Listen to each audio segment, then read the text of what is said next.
Hello lovely people, welcome back to my channel. I hope you are all well. I feel really close to the camera. 2 seconds. That's a little bit better. I haven't slept well recently and nobody needs to see these bags. Anyway, that's by the by. Today I thought I would do something that is currently quite popular on the old TikTok, but I'd make it into a YouTube video because why not? So yeah, basically the whole thing on TikTok at the moment, this is a 30-odd-year-old trying to explain TikTok to people. I'm not qualified, but basically it's like propaganda that you don't fall for, which my understanding is it's things you don't understand about something.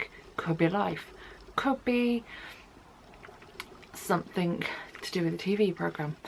I'm doing it to do with theatre, so if you want to know what I don't understand and what I don't like to get on board with, then stick around and we'll get into it in 2 whole seconds.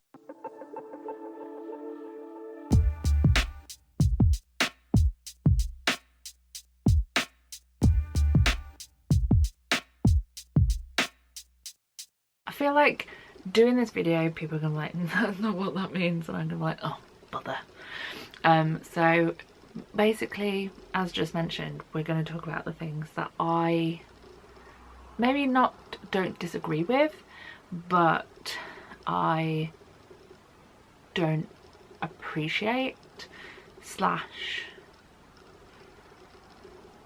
don't know. I have a few. Some of them I am more strong on than others. There's some things here that I'm just like, why does this happen? Why do we allow this to happen? So, number one, and this is very prominent because I went to see a show yesterday and this happened, and I was just like, no. I understand why this happened because of the audience that I was with, but when a star, quote unquote star, whether it be a celebrity or a big name in musical theatre or anyone of note, their name is on the billboard along with their face most likely, when they first enter the show, like the lights are down, you're in your seat, the show has started, that one person on the poster comes on the stage, woo! Why is this a thing? The only time, to my note, oh, I was going to say something, but now I don't know if it was true. Help me. I think it to be true, so I'm going to say it. The one time this has not happened is when I went to watch at the Barbican. What's his name? Kiss Me Kate. Goodness me. Yeah, when I went to see Kiss Me Kate at the Barbican and it had Stephanie J. Block on, the way that she entered the stage, there was no chance for her to get the woo, and I was like, yes, because the year previous when I had gone to see Anything Goes, was Anything Goes or Kerry Ellis? Kerry Ellis stepped on the stage, woo! So it's not just like celebrity people. Last night went to see Kinky Boots, Johannes stepped on that stage, the crowd went freaking mental, and I'm all for a bit of like, I love that person, yay, but they haven't opened their mouth yet, they've literally stepped on the stage, why are we doing this?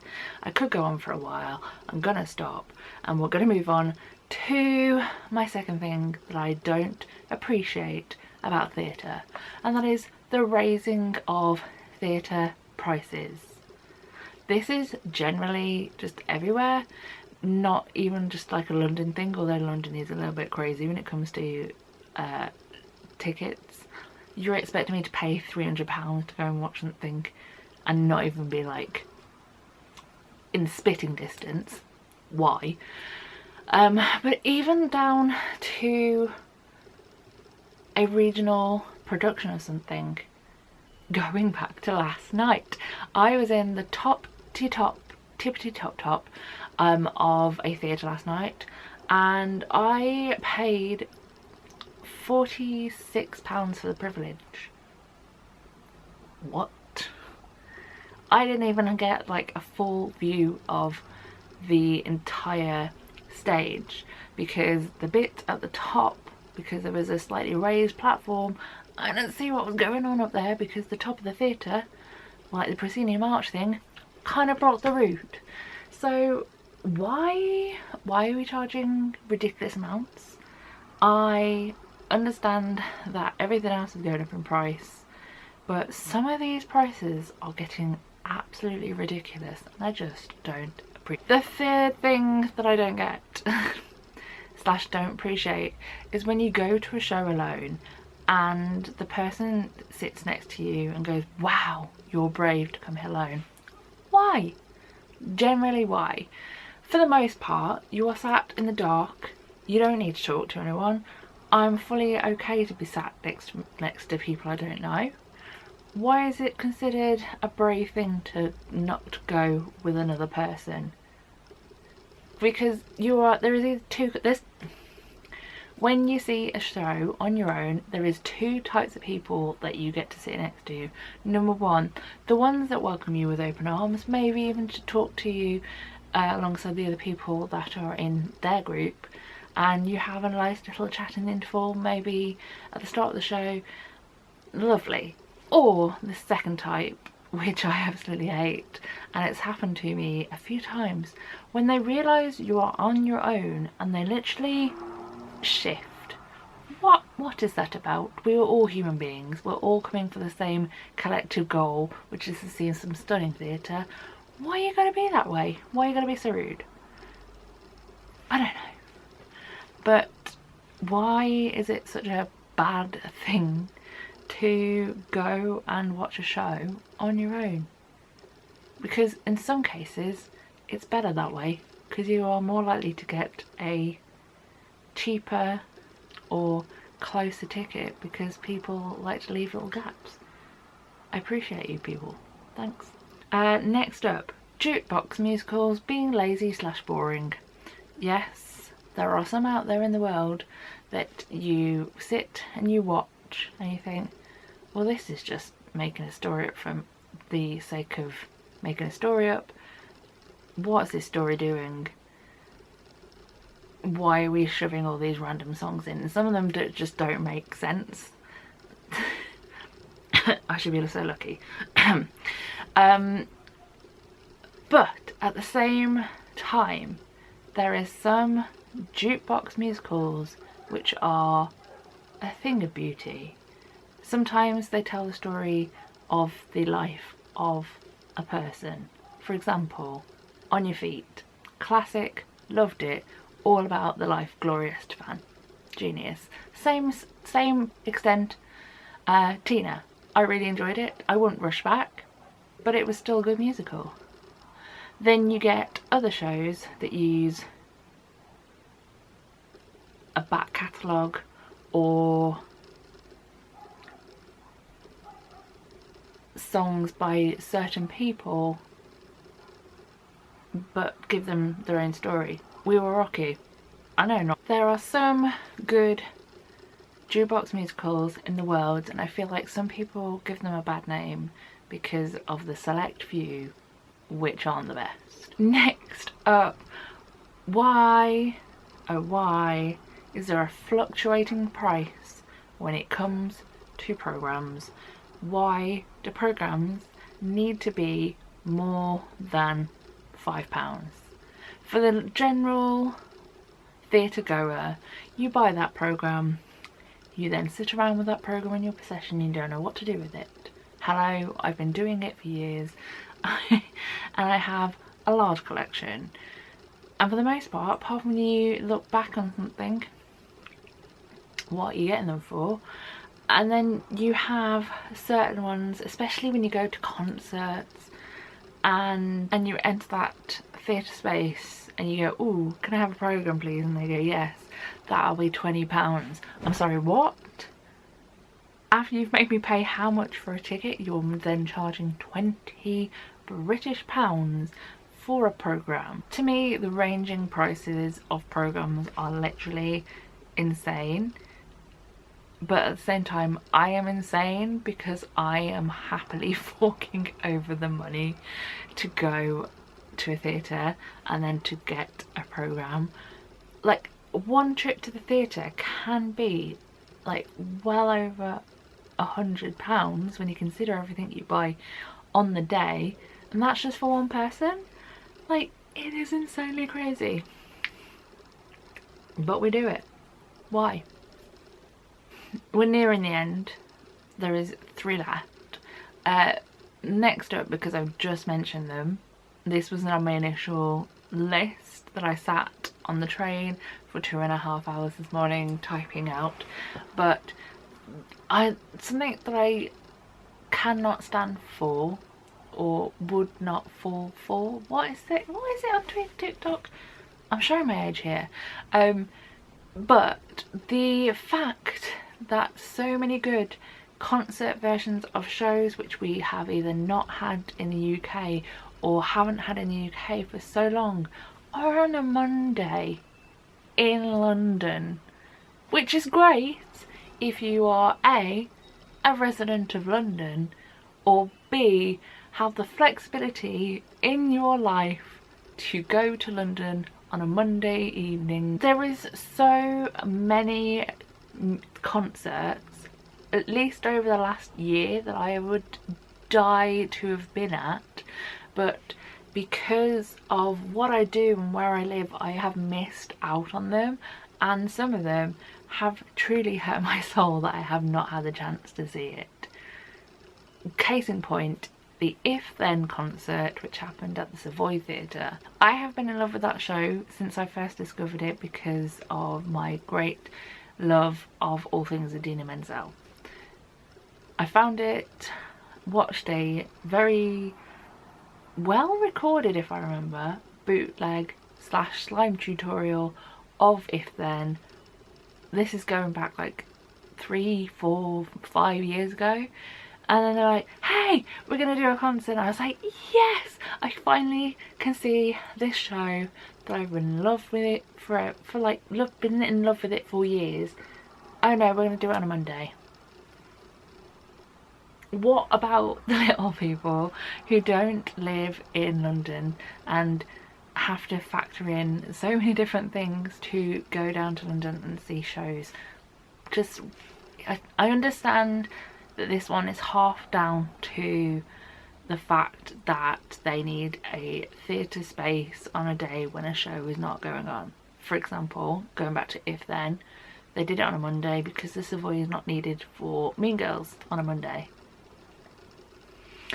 But my qualm with this still stands, because like I said, there is so many shows that I have wished, like so many concerts should I say, that I wished they had the chance to go and see, and I just have not been able to because they were on Mondays. The next one, I don't even know what number this is at this point because I've literally got them as bullet points on my phone.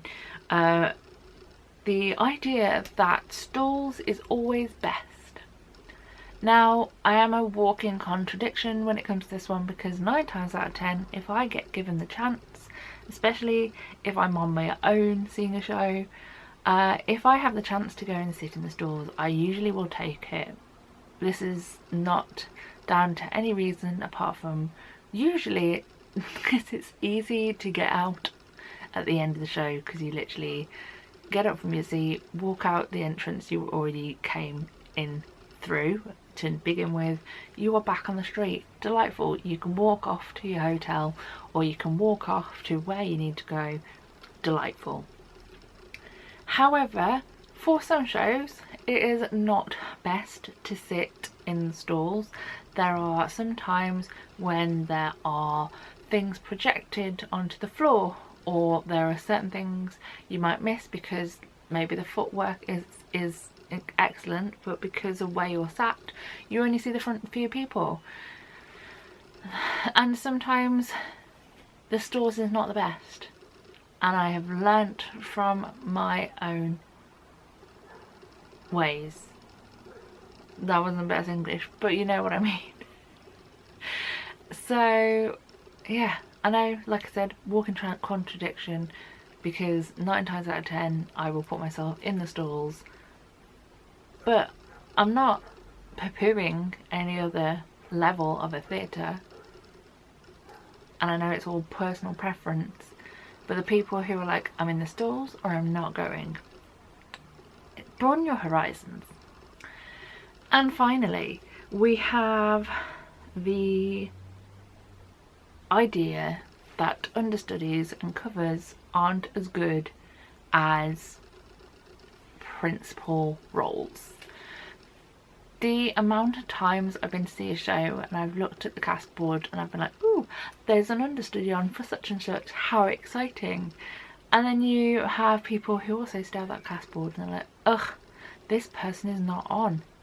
That is just wrong. That is rude. And it's crazy because so many times I have been to see a show, some even not with no knowledge of the show itself and who's in it.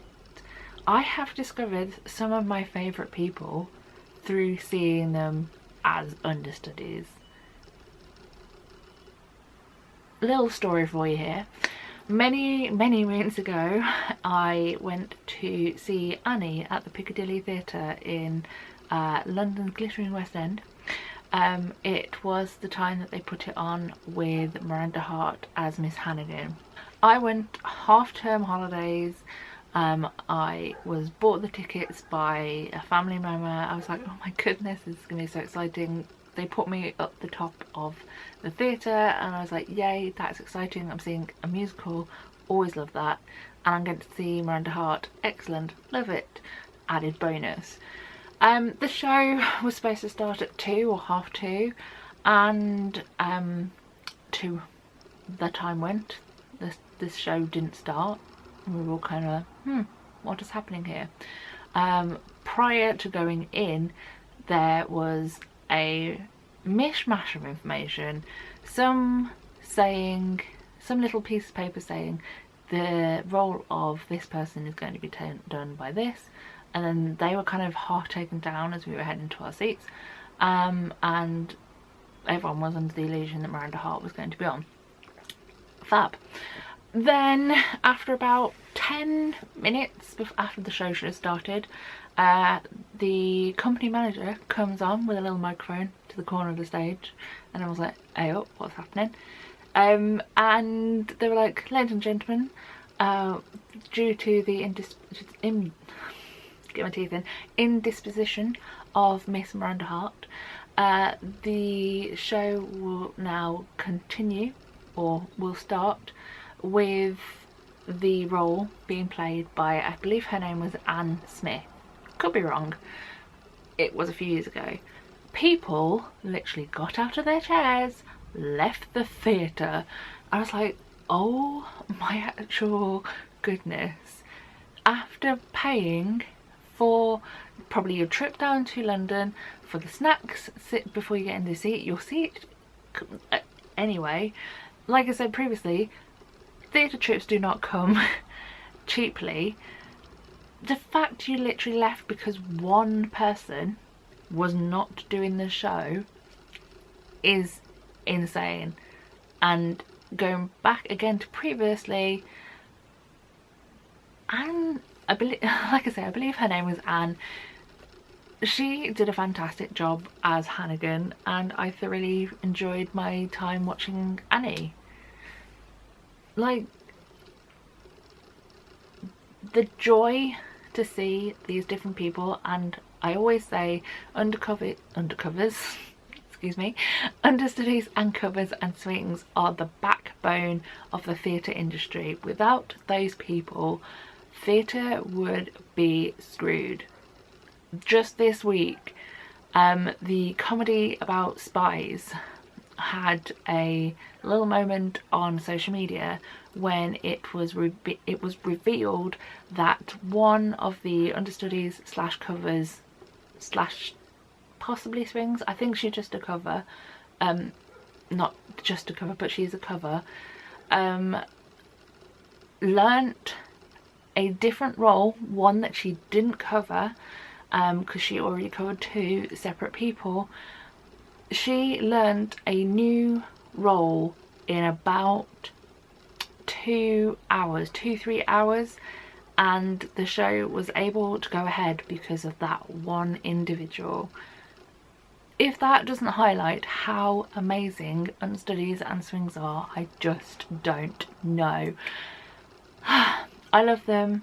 They will be and will always be the backbone of the industry, and why people get upset when they see that there are covers and understudies on, I will just never understand. So there we are, the propaganda I'm not falling for, or the things I just don't get about the little theatre world that we all live in. I was gonna say, all done and dusted in 23 minutes. That's okay. This is why I can't do TikTok, because I like a chat. I do also like TikTok, but it is quite mindless at times. I'm just like, oh, you know. But anyway, what are the things that you don't get about the show, the business we call show? Feel free to leave them down below. Let's get a chat going. I'm going to leave this video here, so thank you very much for watching. I hope you enjoyed. I hope you come back next time and we will discuss more things stagey and fun. But yeah, I'm going to leave you here, say thank you very much for watching. As always, love you all lots, and finally, so long, farewell, auf Wiedersehen and goodbye.